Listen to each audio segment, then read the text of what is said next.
Thanks. Well, good morning. Nice to see you. Welcome. My name is Chris. I'm with American Graphics Institute. I am also the publisher of the Digital Classroom book series, which is a whole series of books that cover a wide variety of technologies. And in that role, I deal with finding authors, finding content. I work with distribution globally, so you'll find these books at Barnes & Noble, you'll find them on Amazon, you'll find them in your local bookstore, you'll find them if you are in Italy or France or Spain, in the United Arab Emirates. They're all over the world. And it's a lot of fun to be able to work in publishing. And over the past 15 plus years that I've been working in this role, I've had a chance to work with many other publishers who are in the world of delivering content in magazines, in newspapers, in books, and smaller printers who are just a local print shop, for example, who are working to deliver content for the local bakery or the local coffee shop that wants to put a menu out. So I get to work in a wide variety of areas with technology. And I'd like to talk to you a little bit today about what it is involved with being a modern publisher. And I'll just give you a quick overview of some of the things that we're going to discuss. And we'll, from there, after we talk a little bit about the foundation, move on into some of the things that you might want to consider doing to keep up with the way technology is moving. So we're going to start with a discussion surrounding what are the forces that are impacting publishing right now, and what are the things that are impacting you, whether you are that small print shop or whether you are working in a large agency or you're working in a magazine or a book publisher. I'm going to talk about devices that are out there that are really dramatically changing the way content is getting viewed, consumed, the way people are receiving their content. I also want to make sure we talk about ways that you can get your content onto those devices. So it's no good to say, here's some different things that you can be using for viewing content if we as publishers aren't able to get the content on there. So we'll be talking about those methods. We'll also be looking at ways in which you can deliver that content onto the various platforms. And then, quite importantly, how is it that you can keep yourself competitive in today's environment? And that's whether you're an individual publisher, whether you're working at a larger organization. What are some of the skills that you need, and what are some of the ways that you can promote your business? But as we talk about the forces that are impacting publishing, and we start out there, at first blush, things might not look really positive. It might look a little bit disconcerting. And you know this if you're here in North America. You look at something like Borders and you say, oh my gosh, is the local bookstore doomed? Is the library doomed? And at first glance, that does seem to be the case. But when you give some more consideration to this, you can also realize that you shouldn't just take things at their first glance, because Borders is a really good example of some poor execution on dealing with the forces that are impacting all of us as publishers. A good example of this would be to compare Borders to what was their primary competitor when Borders was around, Barnes & Noble. Barnes & Noble has their own e-reader, the device, the Nook. They controlled their own bn.com online bookstore. Borders, on the other hand, didn't control either of those things. Borders went out and they were not managing getting content online. They were entrusting that to someone else. They were not developing their own online bookstore. They were entrusting it to someone else. And unfortunately, like many of the folks that took advantage of huge opportunities to get loans back in the heyday of when banks were willing to give it out, this company took out a lot of loans and had some difficulty paying it back. So it wasn't just there.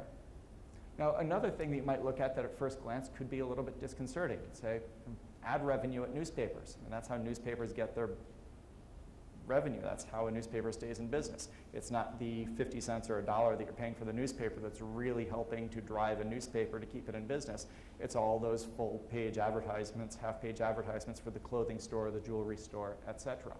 And as you can see, if we look at whether it's in North America, where we've had a really steep decline in ad revenue over the past several years especially, and it's continuing to decline, and even in Europe, you're seeing a more slow decline, but nevertheless, it's a decline in advertising revenue. But in a few moments, we'll talk about why this in and of itself might not necessarily be as alarming as you might think. And I'm from Boston, so this hits me pretty close to home when you, just within the past month, discover that one of the two newspapers has decided that they're not going to print most days of the week. They're instead going to ask their competitor to print their publication for them. They're shuttering their printing plant, laying off 50, 60 folks in press, pre-press, and the whole distribution and circulation area. Likewise, even the trucks are being shut down, mothballed, as they're asking their competitor, the Globe, to deliver the Herald. But what I'm talking about in Boston isn't a local phenomenon. Across the United States, there's been not just 160 newspapers that have shut down. If you look at the layoffs that have taken place, each one of the little red dots that you see pinpointed there is a place where there's been more than 100 folks that have been laid off. So you can look up in Seattle where there's been an entire paper that's been shuttered as an example. And the green dots are representing where 75 to 100 have been laid off. Likewise, blue is the 50 to 75. You add that all up and you can see that it's thousands of jobs that have been lost across the newspaper area, many of them in reporting, but also in other areas as well. And even as we look at ad revenue overall, this is newspapers, this is magazines, the total number of advertising pages is an ad count that is oftentimes used to gauge the health of the paid publishing arena. And in all but 2 or 3 areas, you're seeing a percentage decline from 2010 to 2011. And sometimes it's a single digit, sometimes it's a double digit decline in terms of the advertising that's taking place.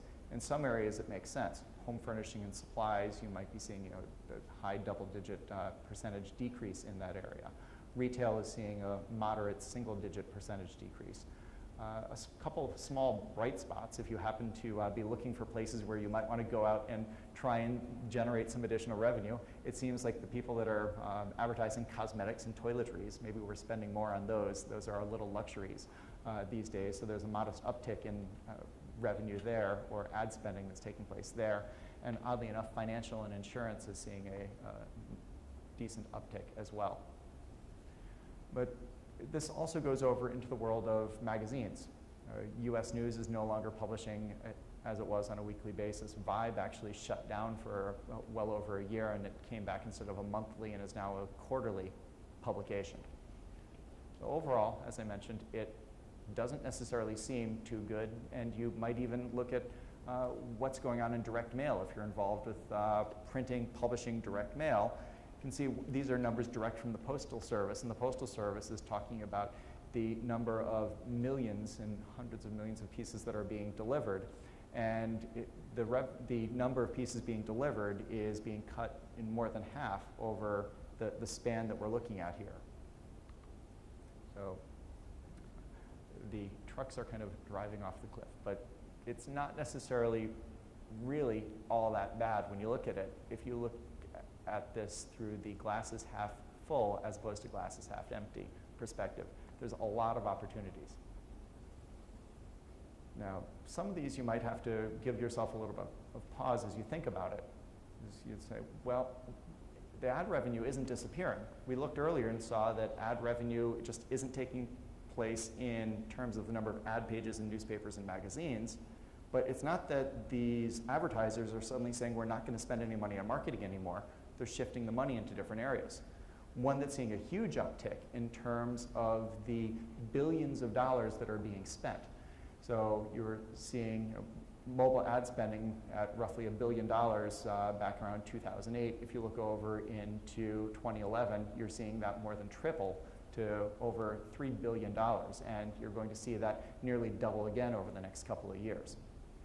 Now, that's going to be your mobile devices, your tablet devices, and you'll see in a few moments why it is that that ends up being a positive omen for you.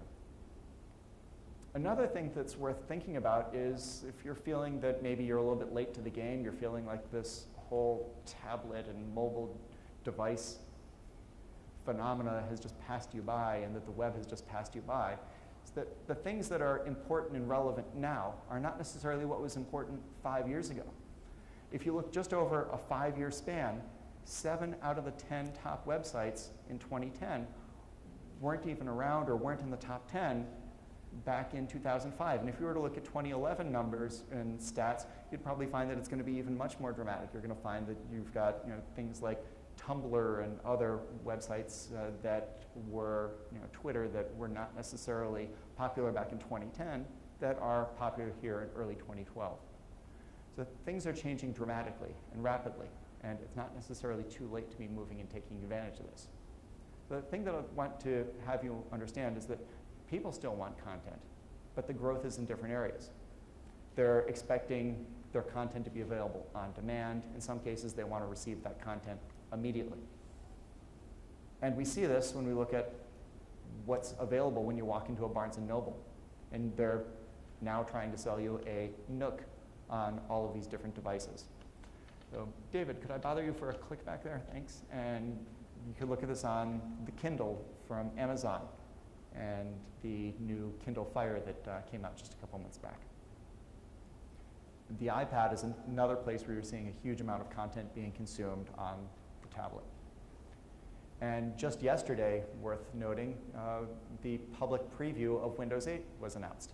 And I happen to be working with one of these devices now, and I have to tell you that if we're thinking that the iPad is all the rage, and Apple controls maybe 5%, 10% of the market share of the personal computer business, we know who controls that other 90%. And that 800-pound gorilla, if you will, has just woken up. And they're recognizing the importance of tablet computing. And as they're doing that with Windows 8, you're going to be seeing all sorts of content that's going to be available on there as well. So if the iPad is something that's significant, this likely is going to have a very dramatic impact on the way the content is being consumed and used. And the data that we're seeing really seems to show that tablets are all here to stay. And again, these are looking in thousands of units here. So just add 3 more zeros to the end of any of those numbers that you're seeing there. And you're able to recognize that you're going from 50 million tablets or so that are going to sold last year rather, and then you're looking at that doubling in 2012 and then essentially quadrupling by 2015 and all the tablets that are out there. So that's the Nook, the Kindle, the Android, the iPad, the Windows 8 tablets. And of course, we all know that as of today, the iPad is definitely leading the pack, and these are quarterly numbers. So it started out relatively slow, where Apple was selling 3 million tablets in a quarter. And you'll see that in the holiday sales period in 2010, of course, that was a dramatic number. And then Q2 2011, last number that I was able to pull out, that number is all the way up and it's more than doubled from their original introduction. So they're selling a huge number of these. The Kindle Fire, again, only a couple months old. Amazon hasn't given real specific sales numbers on it. They've been relatively vague. But they did indicate that they were selling more than 1 million a week during the holiday season. And they've said that on a quarterly run rate, they're anticipating 6 million per quarter selling. You're talking about 24, 25 million just in one particular type of tablet that's out there. And Barnes & Noble, again, relatively vague on the exact sales numbers that are out there, but they've said that it's their best-selling product. And they didn't say that it's their best-selling product just right now. They said it's their best-selling product that they've ever had in their stores. So it gives you an idea that it's a significant piece of their business, which for us presents that opportunity. The content and delivery opportunity for us is to get our content that we're used to pressing the print button, pressing the export button, and getting it out into print, into PDF, and how do we get it out onto these mobile devices? So the content delivery opportunity exists, getting content from InDesign, for example, out onto iBooks. And you might have thought that it was crazy thinking that somebody's going to consume a book, read a book on a really small little phone device. But those of us who are carrying smartphones in our pockets, and I am right here, I've got my Windows phone that I happen to be working with right now. And if I were to get out of my text messaging, I would be able to go over and easily find my Kindle application on here so that we could then look at this, and it's under A for Amazon instead of K for Kindle. And we're able to read an entire book here. And likewise, I was sitting next to someone on the way down here from Boston, and their little kid was going through, and they had their iPhone out, and they were going through and reading a book through the entire trip. So the way that people are willing to consume content now has changed. And I mentioned the Kindle app, but on the Windows phone, the Nook app that's going to exist. So just because you happen to be on an iPhone doesn't mean that somebody is working with just iBooks. They could be working with a Nook and the Nook app. They could be purchasing things through the Kindle app on those devices. And those are available for the Android, for the Windows Phone, for the iPhone. And then just a few months ago, probably less than 60 months ago, or 60 days ago, pardon me, the iBooks textbooks have been announced, which are allowing a whole new way to interact with multimedia and content directly onto the iPad. And we'll talk a little bit more about the opportunity that this presents to you as somebody who is a publisher and is creating content. I mentioned Android. Android has even their own store, which means that the content that is being created can be pushed out onto all of the Android tablets, all of the Android phones, which right now, iPhones might have all the popularity in terms of media and press behind it, but Android is the best-selling phone platform that's out there right now, and you can get your content onto the Android store. And I showed you my Windows Phone here, so here it is with a number of books that could easily be read, and in this case I happen to be using the Kindle app to demonstrate that. But just because we can put the content on there, the question is it really worth your time? Is it worth the effort to go ahead and push the content onto these different platforms? And the answer is unambiguously yes. If you are to look at Amazon from the time that it started in existence, so if we look back into the mid-90s, all the way up to late 2010, it took Amazon 14, 15 years to get to a point where they were selling the same number of books that they were able to get distributed and sold on the Kindle in just over 2 years. So in 2 years, just over 2 years, Amazon is selling the same number of books on the Kindle, actually slightly more number of books on the Kindle than they're selling as physical print books. So it's like a path and a rocket ship taking straight off versus a really slow ascent up a really slow hill for the print sales that they were getting. Digital subscriptions. The chart on the left is the Times of London. The chart on the right, the red chart, is the New York Times. And over a span of months, the New York Times went digital and started charging people for subscriptions in early 2011. And if you look at just over a three or four month period of time, they were able to achieve over 250,000 paid subscribers coming into their news content. So people are willing to buy content online, whether it's going to be the book, whether it's going to be the newspaper. And the Wall Street Journal is another good example of this, where they've instituted what's referred to as a paywall. People are willing to purchase content. They might deliver the front page for free, they'll deliver the first paragraph for free, but then they'll tell you that if you want to receive more content, subscribe now. So putting content online that has value to it is something that can also be charged for, is the takeaway that comes from there. And magazines are doing the same thing. Magazines are making it possible. Sometimes they'll give away a digital subscription with their print subscription, but oftentimes they'll allow you to subscribe digitally and they'll charge you a lower rate for that as well, or a different rate for that. And you'll see different methods in which that's being done. And we'll discuss that here as we delve into more details and the possibilities for getting your content onto a particular publication. So the books can go out onto your iPhone and your iPad. Your magazines can go out onto your iPhone and iPad. Your magazines that are being subscribed to on a monthly basis, a weekly basis, it's not just the iPhone or iPad. It's also, again, a subscription content can come through something like a Nook, or subscription content can come from something like a Kindle.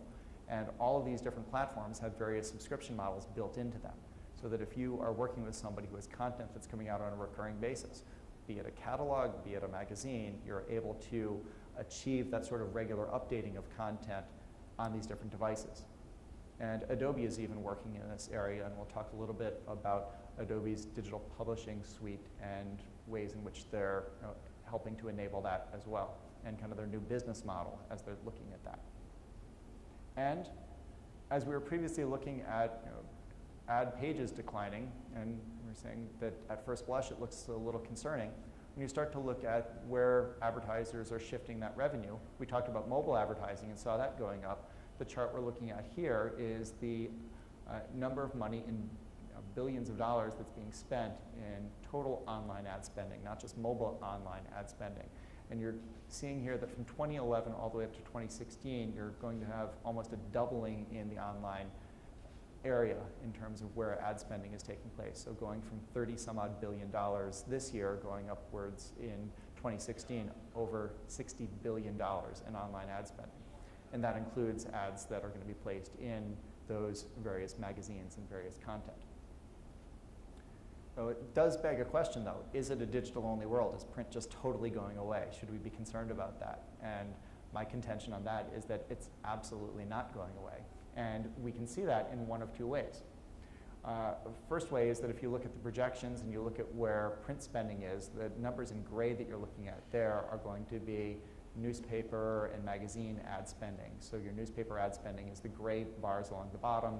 The lighter gray towards the middle are going to be your magazine ad spending, and that stays relatively flat. It's declining at a low single-digit percentage year to year, or even a fraction of a percentage year to year. So you're not necessarily seeing it go away. So the statistics and the analysis seems to show that it's not going away. But also some gut check instincts can show us that print is playing an important role. And I'll give you some anecdotal evidence from my work as a publisher of a book series, and a book that we recently published covering HTML5 technology. It's available in print, it's available online, it's available at the Nook, the Kindle, the iPad. We'll license it to schools where schools can go out and use it as a textbook, and they will oftentimes license it for campus-wide use in a digital format. And we find that when it goes out in a digital format, that oftentimes stimulates sales for us, that people are liking the fact that they can get it inexpensively. They like the fact that they can carry this and 6 other textbooks around on their iPad or their Nook or their Kindle. But at the same time, when they're actually sitting down and going through and they want to highlight something, they want to be able to have something as a reference as they're flipping through it, they'll go off and they'll buy the book. And I hear quite frequently from our readers who have purchased it on a digital basis and are interested in the print copy as well. There are the same content is available in multiple formats, but the print content is something that not only is oftentimes supplementing that digital format, but also there are still plenty of readers. And for every digital copy we sell, we're selling multiple copies of the print format. So unlike the Amazon numbers that I was showing earlier, which might relate to things like trade paperbacks, for at least the technical reference publications and the learning publications, the book publications, things are not ready to move entirely over to the digital format. If we think over to the world of direct mail, if you happen to work in maybe a smaller publishing environment or maybe in a large direct mail organization, it's worth noting that so many statistics point to the fact that direct mail is still a very effective way to be reaching folks. It's a cost-effective way to be reaching and procuring new customers. And many statistics bear this out. The DMA is a great resource for that. And one of the things that you can note for branding purposes or to reach a broader audience or to have multiple points of touch or points of contact with a target audience means that you would be taking your online campaign and supplementing it with a print campaign. And that is an effective way to be making sure that you are more fully reaching people or expanding the impact of an online campaign. You end up online needing to reach oftentimes 3, 4, 5 times as many people to get the same impact that you're going to get through a direct mail campaign. Now, originally the internet campaign might seem more cost effective. It can seem like something that can be self-managed. Maybe you're doing online paid search campaigns through Google and Bing. But in order to see some real results, direct mail is something that oftentimes needs to be employed still. So how do you adapt your business to keep up with the changing times? How do you become the standout digital person who complements the print person? And I'd suggest that one of the first things you need to do is kind of understand your customers. But unlike Dilbert's boss, who doesn't want to do anything that might be a little bit difficult, you're going to have to kind of grunt and bear it a little bit because it's not necessarily going to be the easiest thing for you to do. The good news is that if you're already fully vested into publishing and you're already fully vested into creating or distributing content, you've already made it up the steepest learning curve. And you are well positioned. You already have the tools, the arsenal that you need in order to be able to go over that next step. Now, of course, one of the things is educating customers, making sure that the folks that you're working with are fully understanding that there are benefits to print, and whether it's using the statistical analysis that exists from folks like the DMA, whether you're participating in the Printing Association of Florida or whatever your local trade association might be for gaining some of that information, but also expanding some of your own skills. And that means that you're going to need to expand into something that might be a new area or an existing area for you. Now that existing area, if you're working in print, you probably are already familiar with InDesign, which means that you already have most of the skills that you're going to need to get to content onto an iPad, a Nook, a Kindle, onto a Windows device, a Windows 8 device, for example, Windows Phone, Android phones, Android tablets. But in addition to that, if you want to create more interactive content, and maybe you're a textbook publisher, so you'd be looking at something like iBooks Author. Maybe you're a magazine publisher and the Adobe model doesn't work for you, so there's other competitive solutions out there like Third Issue, and we'll discuss those in a moment as well. Bottom line is that you'd need to invest a little bit of your time and resources, and this isn't significant. For somebody who's already highly skilled in working in InDesign, they might take 2-3 days to get the fundamentals down for generating content that's going to go out in a digital format.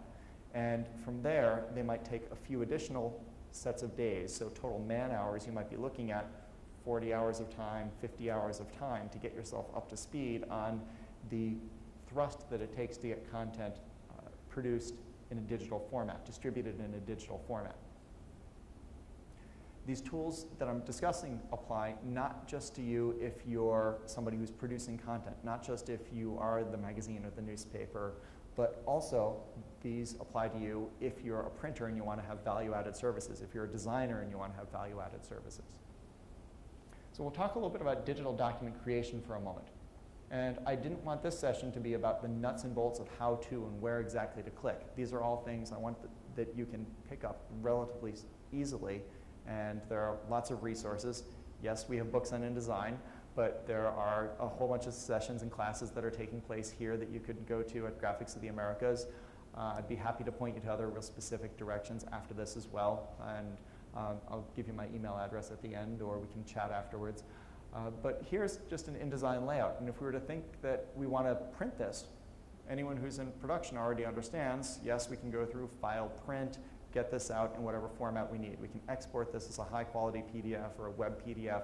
Things that a few years ago might have seemed a little perplexing to you. The idea of generating a PDF that was going to be suitable for print production was a bit concerning or seemed a bit mysterious. Well, nowadays, there are new tools that have been built into InDesign. I'll give an example of something that was just added in CS 5.5, the Articles panel. The Articles panel is a great example of one of the tools that was added to make it possible to have all of your content easily flow in a digital document. What this does is it sets the sequence as to how something should display when it shows up on a Nook, a Kindle, or an iPad. Dragging things into this panel, moving them up and down like you might layers in a Photoshop document, will determine what's the first thing that's going to appear on the Nook or the Kindle or the iPad. What's the second thing? What's the third thing? And you can do this with images and put them first, or you could put your headline first. And this is because the print layout might not equate easily or nicely over into the digital layout, and you might decide you want to move things around. You might have legal notices that are at the very beginning of a print document, so copyright notice and Library of Congress information and legal disclaimers. In the digital document, you might say, oh, that's just not something somebody wants to read right away, so I'm going to move that to the very back.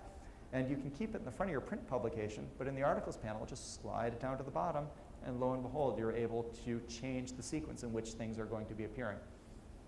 The EPUB export dialog box is another good example here. So if you were going to go through and generate an EPUB, which is going to be Nook on your iPad, and it's the foundation or the building block for what eventually gets converted into the Kindle's Mobi format, the EPUB export dialog box only has 3 different sections associated with it. So it is a general section, an image section, and an options section, and relatively straightforward options for determining how it is you're going to export your content out.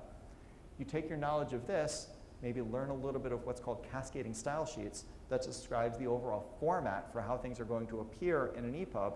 And lo and behold, you can build a really beautiful EPUB document that can have all sorts of different styling and colors. And even if you get familiar with some of the HTML coding that sits beneath or behind an EPUB, you can add interactivity really easily. You can have an EPUB that's distributed on the iPad that might have a movie with it, that might have audio with it, that could have read-along with it, where words actually highlight and become bold as text is being read. So, for example, a children's book. And this is not necessarily rocket science. It seems a little bit mysterious, but exporting this content out of EPUB, or out of InDesign as an EPUB, and using a simple text editing tool, some cascading style sheets knowledge, and you have all of the skills that you need in order to be able to work with this. iBooks Author is another worthwhile thing to look at. Now, there's not a lot of textbooks that are out there right now, and this is mostly your big publishers, your McGraw-Hills, your Pearsons, your Wileys who are working on this. And it's a tool, however, that is available for just about anyone to work with. iBooks Author doesn't allow you to distribute on anything but the iPad, so it's worth noting that this is iPad specific. It doesn't work on Windows computers for you to design your content, so it's Mac specific. It doesn't take in InDesign documents, so you are oftentimes needing to start from your very foundation level. Instead, iBooks Author takes in Microsoft Word documents, or it takes in Apple's own Pages documents, and it puts them into a digital layout, which you can then finesse. And the digital layout looks a lot and feels a lot like many of the visual web editors that you might be familiar with, things like Dreamweaver, if you will, in which you can go through and apply some basic text formatting to all of these things. And you can then go in and add interactivity, add movies, add Keynote presentations into them. Likewise, you're also able to add in quiz questions and exam questions that otherwise might have been sitting static in the back of a book, and a teacher might have the answers for them. Now these things can be built in, and students can go through and kind of self-assess or self-test. As I mentioned, this is a really limited distribution market in that it's only going on to the Apple tablet, but Apple is, at least at the present time, leading the way in terms of tablets that are out there. So you've got an audience that's growing by 8 million or so units per quarter that's out there if you are building textbook content. But do understand that this takes a little bit longer, and it's not compatible with most of the other workflows that are out there for getting content traditionally into the iBook store. If you want an interactive textbook using their visual tools, you will need to start at a very foundation level.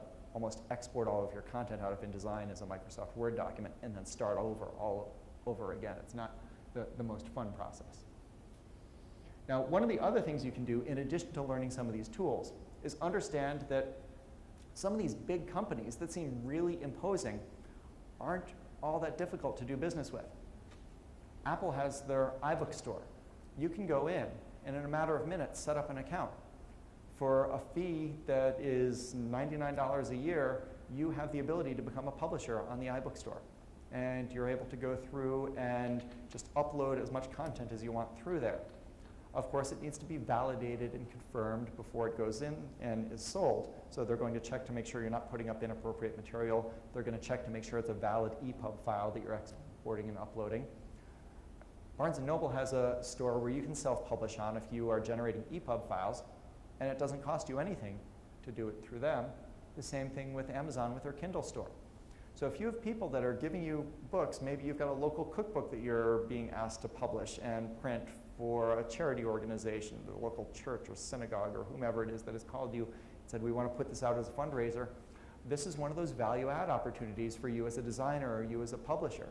You'd be able to take this, whether you're a small publisher or a big publisher, and you can distribute it with a global reach onto all of these different stores without incurring any significant cost.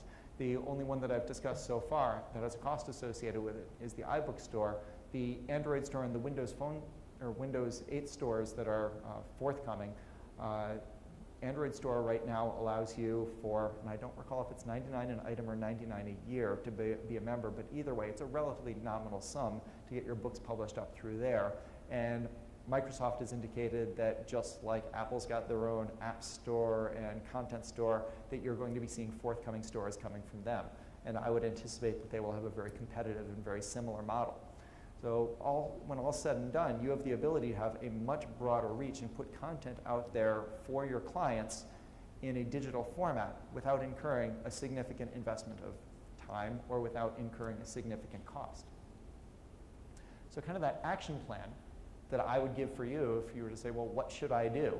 I'd suggest you want to be able to go out and format your books. You want to understand how you can go through and get your content into a format using things like the articles panel, using things like character styles and paragraph styles that are enabled in InDesign so that it's ready to go out to the Nook, the Kindle, and the iPad, being able to export out to EPUB. If you're a textbook publisher, and I don't know if any of you are, but look at the iBooks author application and being able to get content out in a more interactive multimedia format.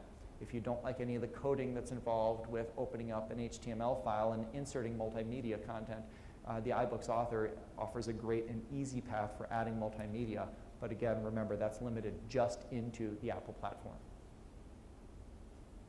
And one of the things that you can do once you get those accounts set up on the Nook store and on the Kindle store and on the iBook store, you can help your clients upload and manage their content.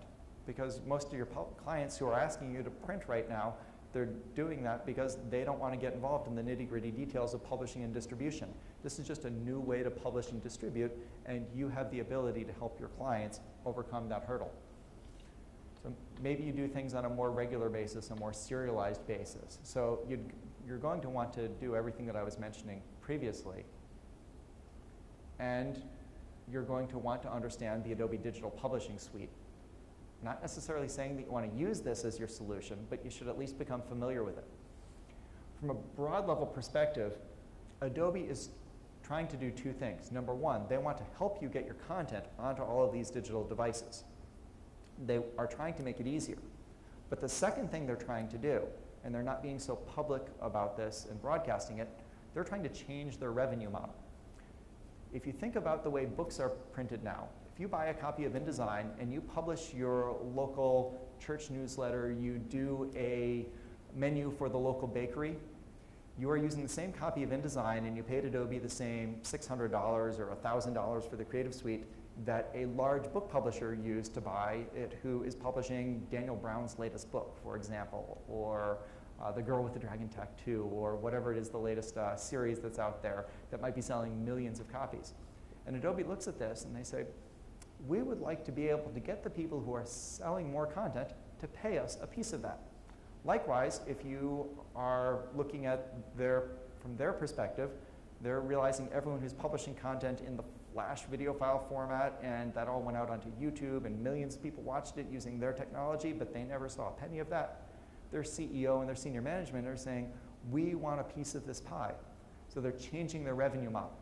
And they're making it so that for every app you put out, for every document you put out that's going to be updated on a serialized basis, you're going to pay one big flat fee to them, and that's going to range anywhere from $100 to several $100s. It could be below $100 on an individual basis if you buy these in the thousands of copies from them. But then, every time somebody downloads it, Adobe wants to charge 20 cents, 30 cents, depending upon the volume. So they're essentially saying that if you get 1,000 readers, you're going to need to be paying them 30 cents for every one of those 1,000. And likewise, it's going to scale up or down in terms of the overall pricing. But either way, they're looking at the revenue model for the Adobe Digital Publishing Suite as being something where every time somebody downloads your content from, and it's updated from the Apple Store or wherever it is you're distributing it, they are hosting a lot of that content that's being pushed down across the internet, and therefore they're asking for a piece of that. So understand that the cost to you will change if you use the Digital Publishing Suite. Of course, that leaves room for competitors. So something else that's worth looking at are competitive solutions. I've picked one out here. There's a company called Third Issue.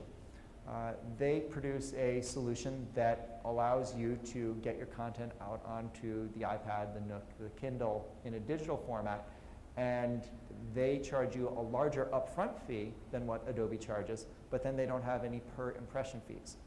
And it's one fee for any number of publications that you're going to be working with. So if you've got 6 publications or 60 publications, they don't necessarily care. So it's just one flat fee that you're paying to them. And they're at third issue, 3disssue.com. And the Adobe Digital Publishing Suite, which is a set of plugins and that enhance the capability of InDesign, that information is, of course, all available at the adobe.com website. So very easy solutions that exist out there for getting your content out in a digital format. Now, what if you're more of a local business and you say, I don't necessarily see a huge amount of book publishing coming to me, I don't see a lot of magazines coming to me? Well, even when they do come in, understand that you can offer this as a value-added service.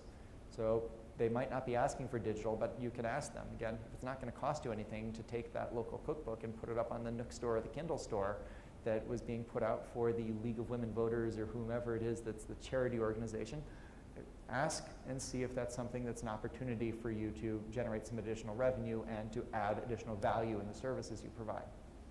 Remember that the customers don't generally want to learn all of those details. They're coming to you for your expertise in that. And understand that in addition to all of the digital things that I'm talking about, customers are wanting content more rapidly now than ever. And your customers are now the kids that were growing up with the ability to do instant on-demand movies, instant on-demand books, and if they're wanting 500 brochures to take to an event, they're regrettably wanting that in a much faster clip than might have been the case previously. If you are looking at this and saying this all makes sense in terms of doing some more digital work, then you're probably going to need to embrace some different roles into your team. You're going to need people who are going to be sketching out and deciding how are things going to interact, what should go first, what should go second. Maybe it's existing members of your team that are going to need additional training. Maybe it's going to be additional staff that you're bringing on.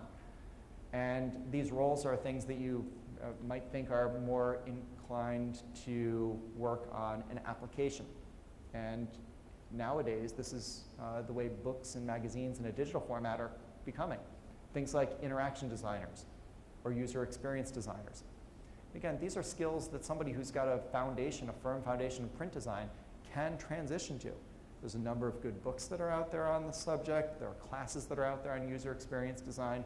Again, I'm happy to lend you some expertise in helping you find the right resources that might work for you after the session here.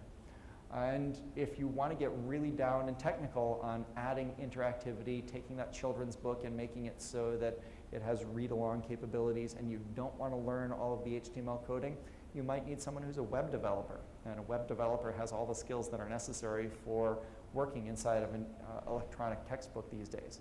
So electronic book in general. So the ebook format is basically a web page that's static sitting on a device. And one thing that's also real important is that if you get designers and you get developers, you don't want to just look at this as an either-or proposition. The technical people are really good oftentimes under the hood working with code. So they understand what it takes in order to achieve something, but they don't often give thought as to how somebody's going to find their pathway through that book, through that magazine, or through that digital document. So you're going to want to make sure that whoever it is that's designing the experience, maybe it's you, maybe you decide to sit down and say, I'm going to represent the user and their pathway through this. You're going to need to make sure that you're pushing the developer to provide you with the experience that a customer is going to find pleasing. Now, I also want to talk a little bit about something that many of you might not have given a lot of thought to if you're working in more of a smaller publishing environment. But nowadays, one thing to keep in mind is that you've got competition all over the world. And you've got competition all over the US. And it might be frustrating, but if you were to, this was a Google search I ran yesterday. Online printing services netted 23 million web page results.